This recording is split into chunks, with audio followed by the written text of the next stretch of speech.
ಮೊದಲಿಗೆ ದೊಡ್ಡ ಉದ್ಯಮಿ ಆಗಿದ್ದವನು ಫ್ಯಾಕ್ಟರಿಗೆ ಬೆಂಕಿ ಬಿದ್ದ ಕಾರಣ ಲಕ್ಷಾಂತರ ರೂಪಾಯಿಯನ್ನ ಕಳ್ಕೊಂತಾನೆ. ಇನ್ನು ಆ ದುಡ್ಡನ್ನ ಭರಿಸೋದಿಕ್ಕೋಸ್ಕರ ಒಂದು ಇಂಟ್ರೆಸ್ಟಿಂಗ್ ದಾರಿಯನ್ನ ಹಿಡಿತಾನೆ. ಜೊತೆಗೆ ಮತ್ತೊಂದು ಕಳ್ಳಿ ಸ್ಟೋರಿ ಇದೆ, ಅದನ್ನು ತೋರಿಸ್ತೀವಿ, ನೋಡ್ಕೊಂಬನ್ನಿ. ಸಾಲ ತೀರಿಸಲು ಕಳ್ಳನಾದ ಉದ್ಯಮಿ, ಯೂಟ್ಯೂಬ್ ನಲ್ಲಿ ಕಳ್ಳತನ ಟ್ರೈನಿಂಗ್, ಐಷಾರಾಮಿ ಮನೆ ದೋಚಿದ್ದ ಉದ್ಯಮಿ ಅರೆಸ್ಟ್.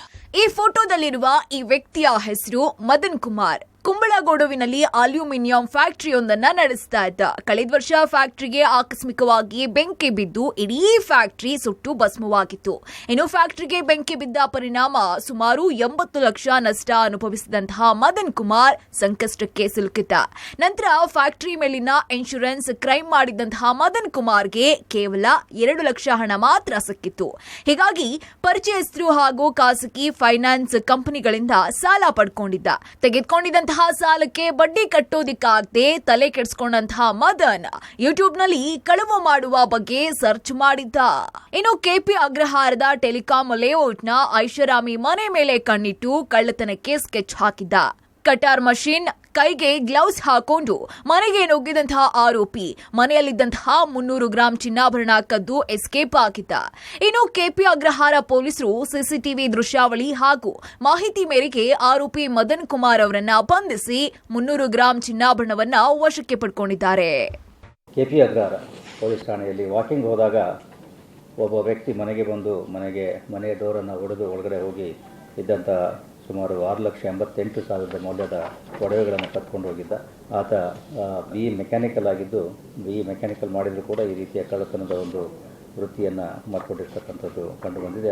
ಅನ್ನ ತಿಂದ ಮನೆಗೆ ಕನ್ನ, ಮಾಲೀಕರ ಎದುರು ಕತೆ ಕಟ್ಟಿದ್ದ ಕೆಲಸದಾಕೆ ಬಂಧನ.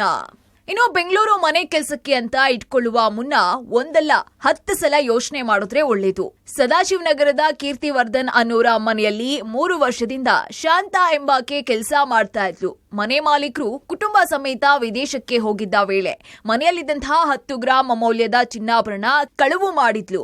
ಬಳಿಕ ವಿದೇಶದಿಂದ ಮನೆ ಮಾಲೀಕರು ವಾಪಸ್ ಬಂದಾಗ ನಾನು ಮಲಗಿದ್ದಾಗ 2 ಕಳ್ಳರು ಬಂದು ಹಲ್ಲೆ ಮಾಡಿ ಕಳ್ಳತನ ಮಾಡಿದ್ದಾಗಿ ಸಿನಿಮಾ ಕತೆ ಕಟ್ಟಿದ್ಲು.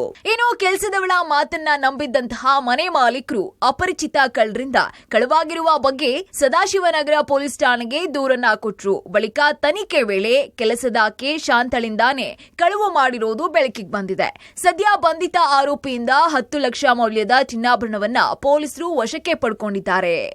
ಇದಾದ ನಂತರ ಸದಾಶಿವನಗರ ಪೊಲೀಸ್ ಠಾಣೆಯಲ್ಲಿ ಮನೆಯ ಮಾಲೀಕರು ವಿದೇಶಕ್ಕೆ ಹೋದಂತಹ ಸಂದರ್ಭದಲ್ಲಿ ಮನೆಯಲ್ಲಿ ಕೆಲಸ ಮಾಡ್ತಾ ಇದ್ದಂತಹ ವ್ಯಕ್ತಿಯೊಬ್ಬರು ಮನೆಗೆ ರಾತ್ರಿ ಕಳ್ಳರು ಬಂದು ಡಕಾಯಿತಿ ಮಾಡ್ಕೊಂಡು ಹೋಗಿದ್ದಾರೆ ಅಂತ ಹೇಳಿ ಒಂದು ಸೀನನ್ನು ಕ್ರಿಯೇಟ್ ಮಾಡಿ ಒಟ್ಟು 30 ಲಕ್ಷದ ಕೆಲವೊಂದು ಚಿನ್ನಾಭರಣಗಳನ್ನು, ಸುಮಾರು ಅರ್ಧ ಕೆಜಿಯಷ್ಟು ಚಿನ್ನಾಭರಣಗಳ ಒಡವೆಗಳನ್ನು ಕದ್ಕೊಂಡು ಹೋಗಿದ್ದಾರೆ ಅಂತ ಹೇಳಿ ಮಾಡಲಿಕ್ಕೆ ಪ್ರಯತ್ನ ಮಾಡಿದಾಗ ಆ ವ್ಯಕ್ತಿಯನ್ನು ಪೊಲೀಸರು ಬಂಧಿಸಿ ಆಕೆಯಿಂದ ಈ ಏನು ಚಿನ್ನಾಭರಣಗಳು ಕಳ್ಳತನ ಆಗಿತ್ತು ಅದನ್ನು ರಿಕವರಿ ಮಾಡಿದ್ದಾರೆ. ಸುಮಾರು 523 ಗ್ರಾಂನಷ್ಟು ಚಿನ್ನದ ಒಡವೆಗಳನ್ನು ವಶಪಡಿಸಿಕೊಂಡಿದ್ದಾರೆ. ಮಾಡಿದ್ದನ್ನು ಮಾರಾಯ ಅನ್ನುವಂತೆ ಮಾಡಿದ ತಪ್ಪಿಗೆ ಆರೋಪಿಗಳು ಕಂಬಿ ಎಣಿಸ್ತಾ ಇದ್ದಾರೆ ನೋಡಿ. Nagesh, crime bureau, public TV.